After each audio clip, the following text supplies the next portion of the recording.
oh my God, here I made this vow never to do it again, and the pie's right in my hand, and I can't give it up.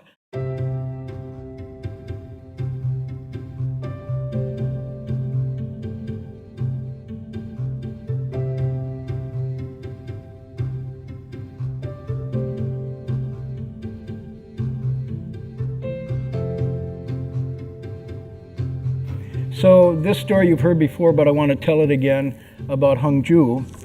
As you know, Hongju will admit this, he had a sweet tooth, a huge sweet tooth. And so part of his cultivation was to regulate the impulses of the body that always want to just, impulsively do whatever. And so he took this as I'm gonna control this sweet tooth. And so it was a chant session, and the chant session was going on many days. Now at that time, just around the corner from Gold Mountain Monastery was this lovely little bakery. And every day that bakery put out these incredible sweet donuts and pastries and whatnot. And once you went by that bakery, even though you went into the meditation hall, the bakery followed you. It was there in your mind. And at lunch, at those days, and Hung Tri will attest to it, the lunch was not very scrumptious. And so for Hongju, this was really bitter practice. So he went 4 days, 5 days into the retreat. By about the 6th day of the session, into the 7th day, he couldn't take it anymore. And so he sort of indicated walking around this confined space was too small for a Navy guy. He needed to go outside and walk. So he walked outside. Now in those days, even the lay people wore robes during the retreat.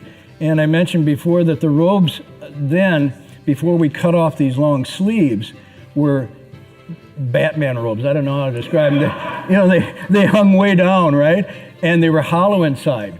And so you could go and walk. So he walked and looked left and right, around the corner to the bakery. And he went in and he said, I want 3 of those little berry pies, because berry pie was the weakest thing. So he got 3 berry pies, and he's going back and he's eating one quickly, and he gets around the corner, he's getting closer, he's trying to pace himself, because soon someone's going to go. And so in goes a second berry pie, and then, oh my God, and he's like, because the inside of his robe turns it on and wipes it and then puts it back in so it wouldn't show. Now he's got the last pie, but it's not finished. And he's going, oh my God, I should throw it away. I can't throw it away. And he's like, oh my God, here I made this vow never to do it again, and the pie's right in my hand, and I can't give it up. And nobody's talking to him or whatnot. And what am I going to do? And he's right at the door, and he drops it into his robe.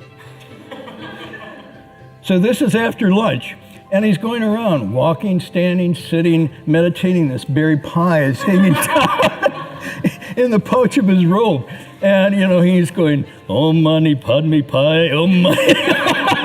I mean, he's thinking along these lines. And he's like, what am I going to do? I can't eat it now. He thought of every break he'd go in the kitchen maybe, and then somebody else would walk in, or the master would walk in, and they'd go back in the pouch and back and get. And so he completely moved off of his Watto to, the pie thing. And it went till the end of the day. He waited and waited till everybody went to bed.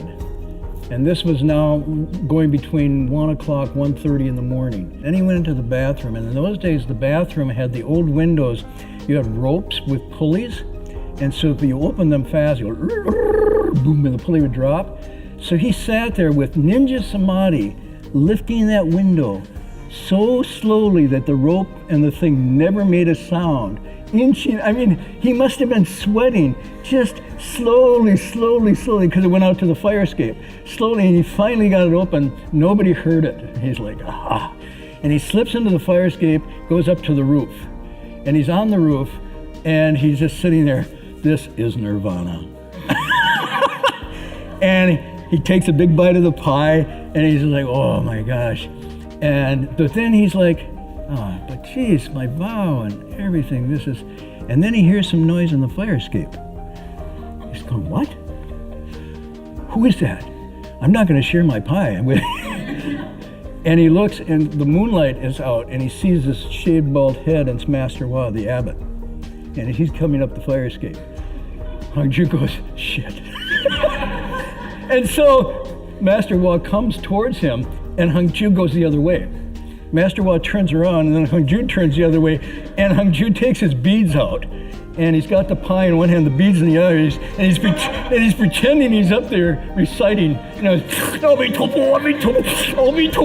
and they're reversing directions. And Sherpa's just patiently going back and forth with them. And finally, they meet face to face, and there he is, blueberry dripping down his chin onto his robe, covering his beads. He's sitting there like that, completely exposed.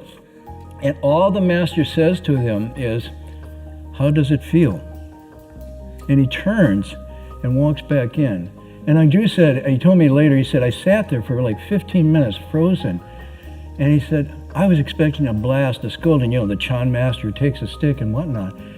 And he asked me, how does it feel? And I started, what did he mean by that? And then he went through this whole thing. How does it feel not to have control when I wanted to have control? How does it feel to be deceiving and cheating? How does it feel to take this vow and not keep it? And from that time on, he just came back in, finished the session, but changed his whole approach.